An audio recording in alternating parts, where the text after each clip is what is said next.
When Jensen Huang was 10 years old, his parents sent him from Taiwan to America. He did not speak English. He had no money. He had no connections. He ended up at a boarding school in rural Kentucky that turned out to be a reform school for troubled teenagers. His roommate was covered in stab wounds. Jensen's daily job was cleaning toilets and washing dishes. 40 years later, that dishwasher built Nvidia, a company now worth over $3 trillion, more valuable than Amazon, more valuable than Google, one of the most valuable companies in human civilization. This is the most incredible founder story in the history of technology. Jensen Huang was born in 1963 in Tainan, Taiwan. His family was not wealthy. His parents were ordinary working people who wanted a better future for their children. When Jensen was 9 years old, his parents made a painful decision. They sent Jensen and his older brother to live with relatives in the United States. They believed America would give their sons opportunities that Taiwan could not. But something went wrong. Jensen's uncle enrolled them at Oneida Baptist Institute in rural Kentucky. The family thought it was a prestigious preparatory school. It was not. It was a reform school, a place for teenagers with serious behavioral problems. Some students carried knives. Some had criminal records. Jensen's roommate had stab wounds across his body. Jensen was 10 years old. He barely spoke English. He was thousands of miles from his parents, and he was surrounded by teenagers who were nothing like him. Instead of breaking down, Jensen adapted. He did every job the school assigned him. He cleaned floors, he washed dishes, he scrubbed toilets, and he studied. He studied relentlessly. He later said that this experience taught him the most important lesson of his life.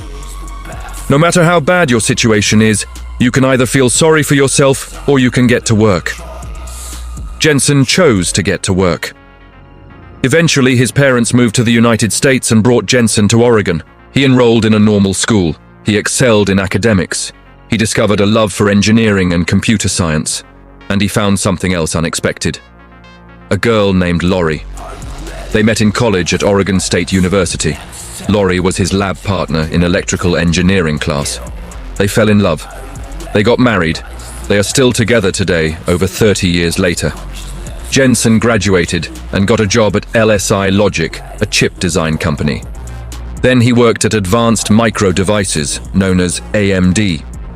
He was learning the semiconductor industry from the inside, and an idea was forming in his mind.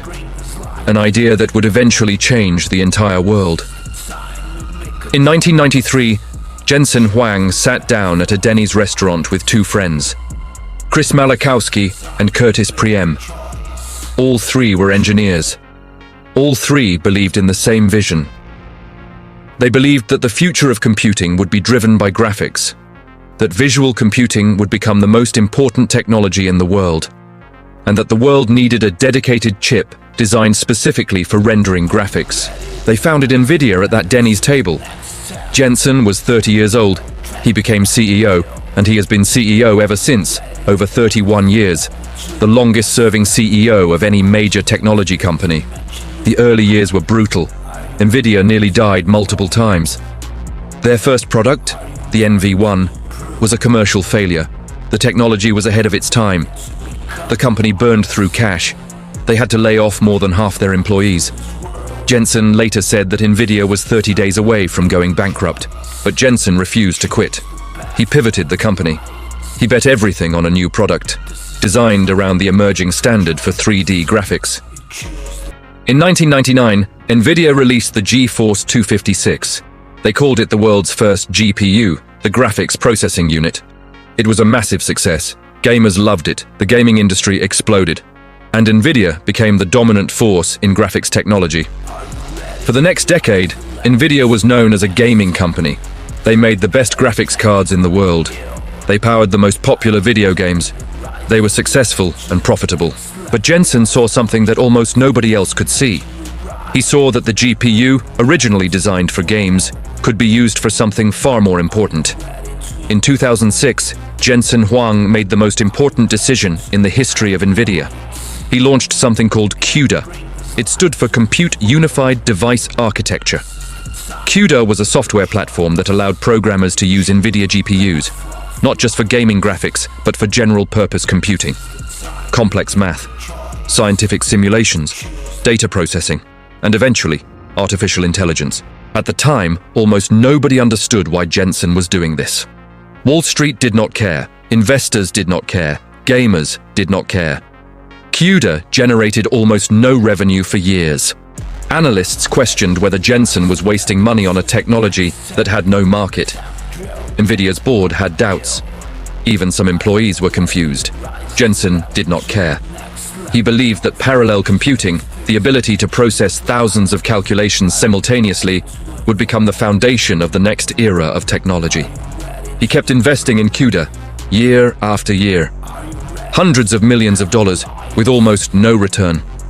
Then something happened that proved Jensen right.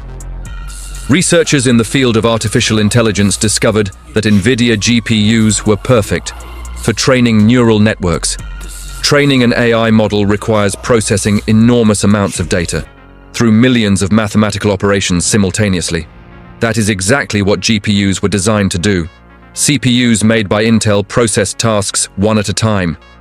Nvidia GPUs processed thousands at once. In 2012, a landmark AI model called AlexNet used Nvidia GPUs to win an image recognition competition by a massive margin. It was a turning point. AI researchers around the world started buying Nvidia GPUs. Then AI startups started buying them. Then tech giants started buying them. Then entire governments started buying them. Jensen had spent nearly a decade investing in a technology that nobody wanted. And suddenly, everybody needed it. When ChatGPT launched in November 2022, the entire world woke up to artificial intelligence overnight. But behind ChatGPT, behind every AI model from OpenAI, Google, Meta, and every other company, there was one constant: Nvidia chips. You cannot train ChatGPT without Nvidia GPUs. You cannot run Google Gemini without Nvidia GPUs. You cannot build any serious AI system in the world without Nvidia hardware. Jensen Huang had built the only company on Earth that could supply the essential infrastructure for the AI revolution. Demand exploded beyond anything anyone had imagined. Nvidia's flagship AI chip, the H100, became the most sought-after piece of technology on the planet.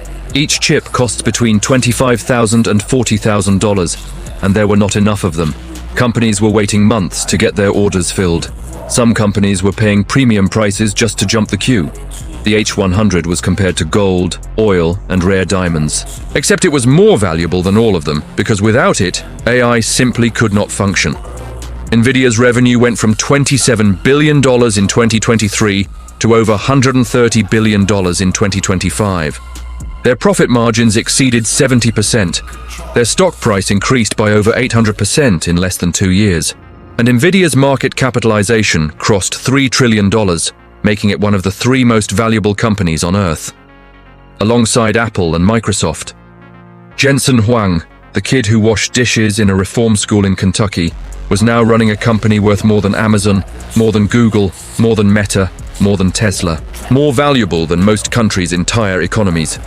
What makes Jensen Huang different from every other tech CEO is not just his business decisions, it is who he is as a person. He has been CEO of Nvidia for 31 years. He has never left. He has never been pushed out. He has never taken a break. In an industry where CEOs last an average of 5 to 7 years, Jensen has led the same company for over 3 decades. He still wears his signature black leather jacket to every event. He got a tattoo of the Nvidia logo on his arm. When asked why, he said he made a bet with employees that if the stock hit a certain price, he would get a tattoo. The stock hit that price, and Jensen kept his word. He reportedly has 60 direct reports. Not 6, 60. He has no typical corporate hierarchy. He believes in a flat organization where information flows directly to him.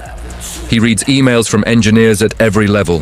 He is known for being deeply involved in product details, attending technical reviews, and challenging his teams constantly. Despite running a $3 trillion company, Jensen remains remarkably grounded. He still talks about washing dishes. He still talks about the reform school. He still talks about nearly going bankrupt. He uses those experiences not as sob stories, but as reminders. Reminders that success is never guaranteed, that hard work is not optional, and that the willingness to suffer through difficult times is what separates people who build great things. from people who only dream about them. Jensen Huang's story is not just a business success story. It is a human story. A story about a 10-year-old immigrant kid who did not speak English. A kid who cleaned toilets, while other children his age were playing sports and watching television.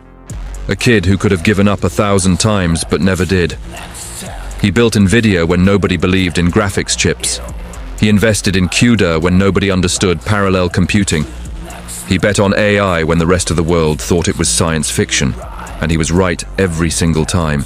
Not because he was lucky, but because he was willing to see what others could not and to endure the pain of being early. Today, every major AI company on Earth depends on Jensen Huang's technology. Every conversation you have with ChatGPT, every image generated by AI, every breakthrough in artificial intelligence runs on chips designed by the company Jensen started at a Denny's restaurant in 1993. From washing dishes in Kentucky to running a $3 trillion empire. Jensen Huang did not just build a company. He built the foundation that the entire AI revolution stands on. The next time you use ChatGPT or any AI tool, remember, none of it works without the chips, made by a man who once scrubbed toilets for a living. What is your excuse? I am Shadow Tech, and I will see you in the next one.